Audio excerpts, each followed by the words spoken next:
Well, then now we will continue with Cristina Cardenas.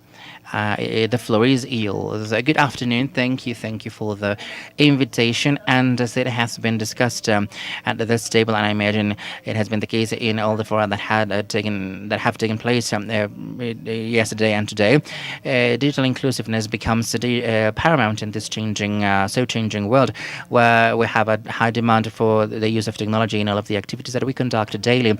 And in here, I would like to share a lot with you. One has my experience at the Mexican Ministry of Public Education to bring this digital inclusiveness project in a country with a very complex context. In the country, we have, for you to have an idea, 225,000 schools in 32 federal states. We have more than 1.5 million primary and secondary school teachers, and we have more than 25,000 students attending in these schools. This huge universe makes it a very difficult task to bring digital skills to all of the basic education student system, because the projects of digital inclusiveness conducted in Mexico from 97 up to the project of digital skills for all have focused a lot on bringing devices to bridge the gap in digital inclusiveness, something that has not just happened in Mexico but regionally as well, and where devices have been bought. They bring the devices to schools, they take a picture with the students, and it seems that this is going to make technology, because it is now inside a classroom, this is going to automatically improve learnings, and we have seen that this is not the case. We can bring technology and we can even bring connectivity there, but if there is no working plan for the teachers, the students, and the community in general, it does not matter how much technology we bring, this is not going to be leveraged in the right way. Therefore, what we have been highlighting in here is to have different strategies so we can reach the schools and to have different use models. We cannot consider that we will have one single type of connectivity to schools, because we have rural schools where they barely have a roof and power.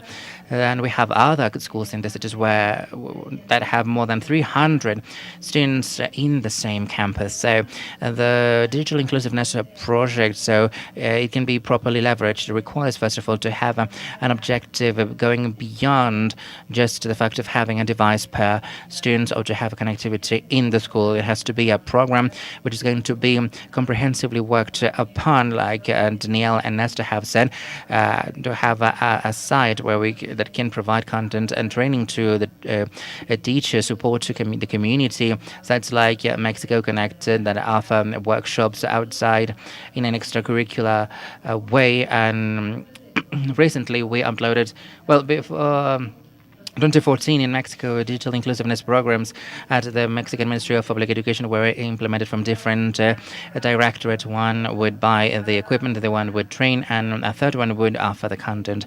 And having it in different directorates with all of the tasks of a ministry makes it very difficult to make such a program visible and to have a follow-up of this. So we decided to have a directorate in Mexico responsible for integrating all of the necessary components so we can bring the development of digital skills to the basic education students from 2014 up to now. What we have done is to build this new project that has a strong emphasis on professional training, as was mentioned before, to have content available all year long for free, and this allows all citizens to be able to train themselves. We have been given computers from the ministry, and the content was going to be updated, and if someone wanted to update this, they needed to use USB keys or drive keys, and they have to keep this all the year long, and or bring it to home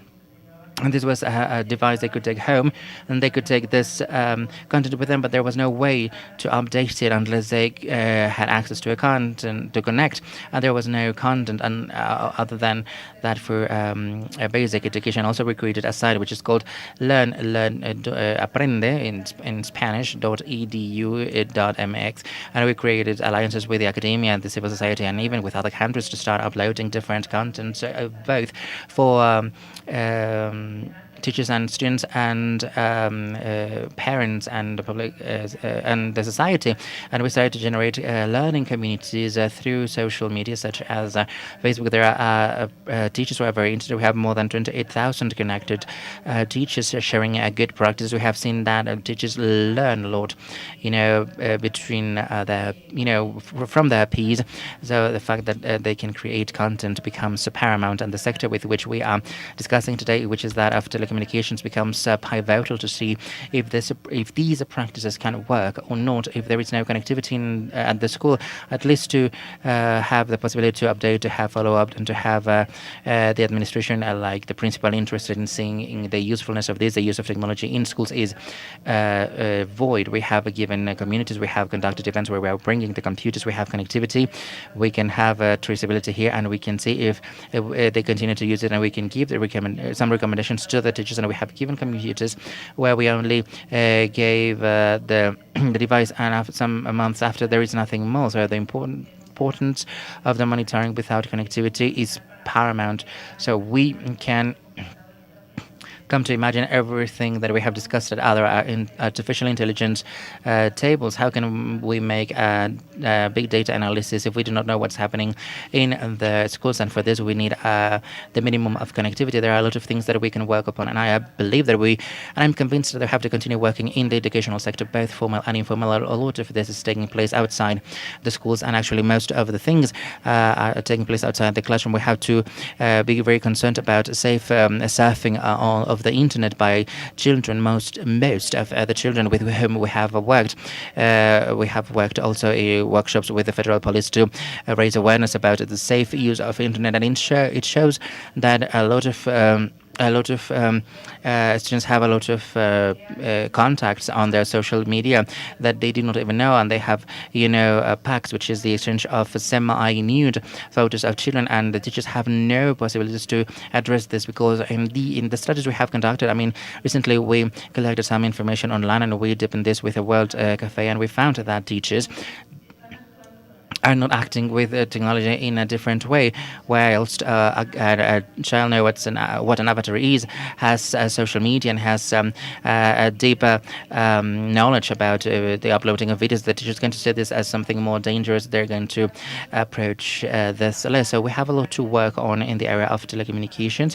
So to make technology to be leveraged in a positive way, and for it not to continue being a gap, which is deepening the gap in topics and issues of gender and in general in society.